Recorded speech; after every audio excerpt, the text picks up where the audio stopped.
What's up, YouTube? This is Rey Grand. Let me tell you, every problem is an opportunity. Every problem is an opportunity. Every problem is an opportunity. Let me tell you this amazing story about a Jewish rabbi. A Jewish rabbi was taking the bus with his grandson. His grandson was looking for a seat, and his grandfather said, "Hey, let's sit down here." And as they sat down, the grandfather seen a woman who was dressed provocative in the grandfather's opinion. And he said, "Grandson, hey, I got something to give to you. I got a story to tell you. Me and your dad, we used to take this bus all the time.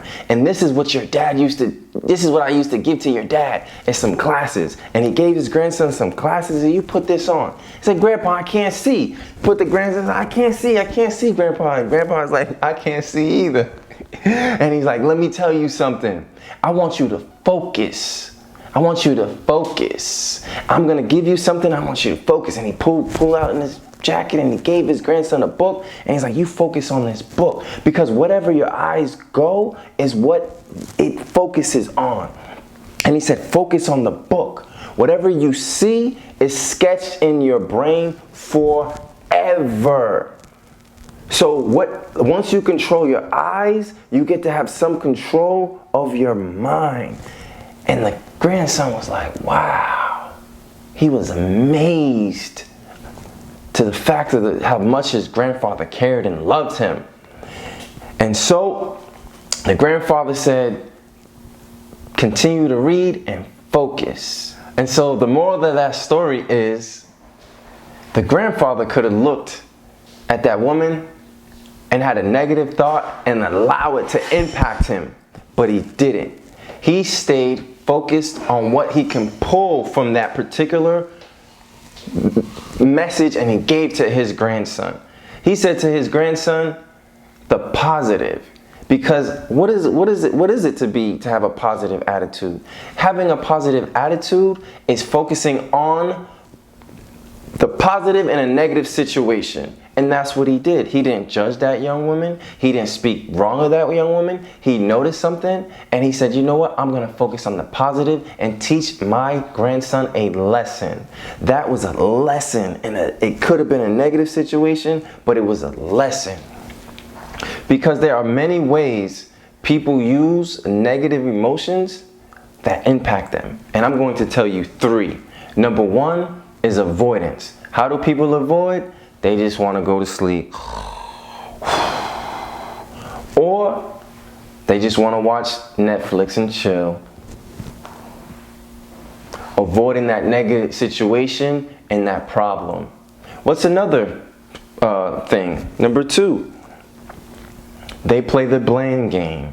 My father was an alcoholic. That's why I drink. My mother spoke negative words, so I speak negative words. My uncle used to beat me, so that's why I beat other people. They just pointing the finger, blame, blame, blame, blame, blame, blame, blame. Continue to blame people.